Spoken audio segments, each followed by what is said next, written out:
Hi, it's Mike Stiles. Here's the Content Marketing Quickie for the week ending November 5th.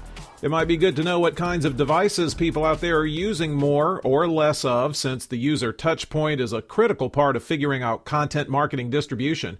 Pew Research Center is not going to surprise you today. You probably already know what the top device in terms of penetration is. Mobile phones. 92% penetration with adults. Specifically, smartphones are at 86% with people aged 18 to 29 and 83% aged 30 to 49. Tablets are next at 45%, but penetration with college students is 62%. MP3 players still at 40%, but falling. Gaming systems have been stuck at 40% since 2010, as are portable gaming consoles, stuck at 14% since 2009. And 19% say they've got an e-reader. Last year it was 32%. Quite a drop. Maybe they read something on it that said reading things on it wasn't cool. What if you put up a social network and it got massively huge, but then people decided, I'm not going to post much anymore. I'm just there to watch. That's kind of what's happening to Facebook. Global Web Index says in Q3, 34% of their users updated their status and 37% shared their own photos. That's down from 50% and 59% respectively since last year. But Deepa Seetharaman reports in the Wall Street Journal, make no mistake, they still visit. 65% of the 1.49 billion monthly users check it daily. So how worried is Facebook? Well, they aren't panicking. Who cares if people are only looking if your business model is to make them look at ads? But you'll notice Facebook has been prompting you to post, reminding you it's Halloween or that your college team is playing. They say so far you've been taking the bait. Seems to be working. What we've been waiting for to help seal the lips of anyone still saying podcasting's not going to make it or brands shouldn't be podcasting has happened. Podcasting has long been associated with Apple and iPhones and iPods. In fact, that's where the pod in podcasting came from, although the trademark office wouldn't let the term be trademarked. But believe it or not everyone uses iOS. Haley Tsukiyama of the Washington Post reports Google Play is now going to officially support podcasts for Android.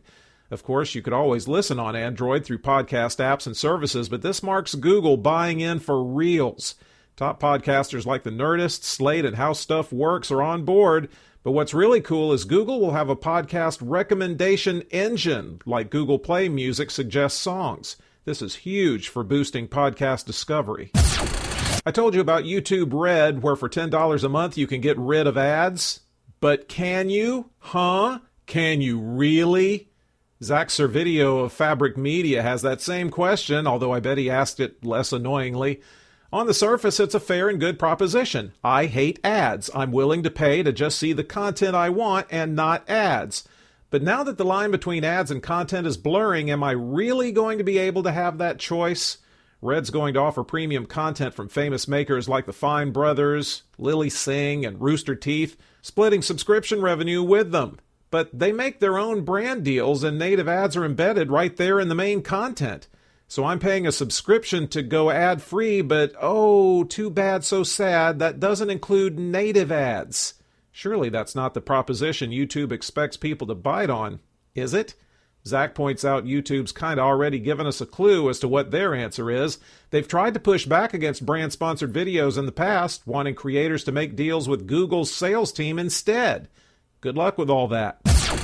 Hang on to your hats. If your livelihood is making ads for brands and you've been hearing about how valuable user-generated content is, what would you say to regular people making ads instead of you? Did a shiver just go up your back? A startup in Barcelona called Adictic, Adictik, thinks people who truly love brands will use their iOS app to make personal ads they'd then share. Steve O'Hear writes there are over 500 brand logos they can put over a photo to do that. What, you say? Who's going to do that? 15,000 downloads since July and 10,000 ads generating over 500,000 mobile screen impressions. And that's just during their quiet launch. Co-founder Laura Santallaria says, brands fail to appreciate the significance of their fans. Their dashboard even lets you brands run ad competitions. But we're sure you professional ad makers are infinitely better. If you're a publisher that doesn't have an in-house brand content operation, seriously, you just might soon be the only one left. Eric Sass at Publishers Daily rattles them off. January 2014, the New York Times started T-Brand Studio. January, Condé Nast starts 23 Stories. February, Billboard and Hollywood Reporter launch Adapt Studios. July, New Republic starts Novel. August, Time launches The Foundry. And now Tribune has started Tribune Content Solutions, full of editors, writers, and strategists to do multi-platform campaigns for advertisers. SVP Dan Hickey is in charge, and while we know national advertisers are biting, local advertisers are also starting to ask for this native ad stuff from newspapers. Last week I bragged on GE and their new science fiction podcast. It's exactly what brands should be doing, and now I get to brag on them even bigger. They're co-producing a TV show, Breakthrough. The 6-hour-long episodes look at the people coming up with stuff that could change our lives. Shireen Patak writes, the branding is subtle, but sometimes includes GE stuff, like their mobile labs being dropped into epidemic hot zones. The shows are directed by big-timers like Ron Howard and narrated by known folk like Paul Giamatti. Didn't you just love him as John Adams?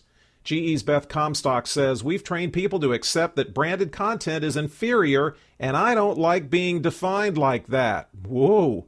As for distribution, Breakthrough will be on the National Geographic Channel, natgeotv.com, and the GE Reports blog, and embedded on banners on sites like Motherboard and Reddit.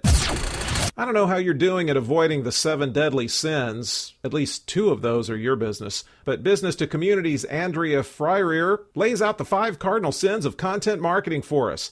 See how in need of redemption you are. Sin 1, creating content only to sell. It's making readers jaded about all content. Sin 2, writing content for keyword volume only. Worry first about making things people want to read, then make sure they can find it.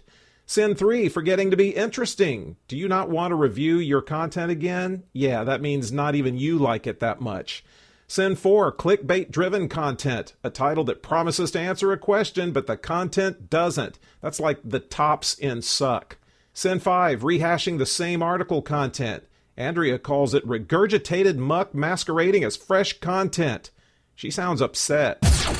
Kyle Harper of Content Standards saw some new research from Crayon he thought was cool that took a look at thousands of sites and learned some stuff about video marketing. Of those that have video on their homepage, how many do you think they have? It's actually not a trick question. 73% of them only have one video, which is what I would have guessed. Well, I just would have said most. For those that have more than one video, only 14% of them are using a carousel to display them. 19% of videos on homepages were in the header. They want it first and foremost. As for whether it's a good idea to autoplay or loop videos, boy, is the jury still out on that. Respondents were split 50-50. Some think you can catch them, hit them again with another video real quick, but others say users want to control the videos on their own terms. Did you know users who watch a video on a page usually stick around 2 minutes longer? Well, now you do. Sold. Constant Contact is going to Endurance International for about $1.1 billion. Endurance has web hosting software for businesses, but they saw Constant Contact and said, we also want the online marketing tools they've got, like email marketing with pretty templates, events management, and social integration. They weren't total strangers. Endurance was already providing Constant Contact stuff to its own subscribers, but now they've gone all the way. Constant Contact started in Massachusetts in an attic because the garage was taken. Endurance has over 3 million paying subscribers, but now that they've done what they just did, they're looking to grow that to over 5 million. Newspapers are dying while digital is skyrocketing, right? I mean, that's what we all tend to hear and walk around believing, but is it true? The Standard Media Index watches most of U.S. ad spending and says, hey, you're right, digital is going up and going up fast, like 29%. But those newspapers you leave on the driveway for several days until they're soaked with rain and then you throw them away, well, they're also going up 18%. Media Shift's Mark Glazer reports its TV ad spend that's dropped. Not a lot, 4%, but still. Listen to what an eMarketer analyst says. The value gained by digital spending doesn't match the value being lost in traditional media. And the Wall Street Journal's Natalie Tadena writes, when advertisers shift budgets to digital, they expect to save on their overall ad spending. Digital thus has a deflationary effect on the broader ad market and can hurt the pricing power of traditional media. Still, Magna Global says digital ad revenue will pass TVs a year sooner than expected and generate $66 billion. Someone deserves your congratulations, although she'll probably do just fine without it. Jan Livingston was creative director at 72 and Sunny until last summer when she left. Where did she go? Why did she do that? Well, now she's a co-founding partner of Rec Room. That's a partnership with movie promo campaign specialist Big Picture Entertainment to make branded content. She's doing this with Jonathan Helfgott, who was a marketing exec at 20th Century Fox, and Mike George, who did promos for movies like Avatar. Except he's not blue, doesn't have a tail. Jan says, we can solve one of the sticking points in creating branded content. Agencies struggling to navigate the entertainment world, and the entertainment industry snubbing its nose at the ad world. Patrick Coffey writes, Rec Room is working on things like an 8-episode series for a budget that many brands would often spend on just one 30-second commercial. That's it if you love words. The transcript is at brandcontentstudios.com.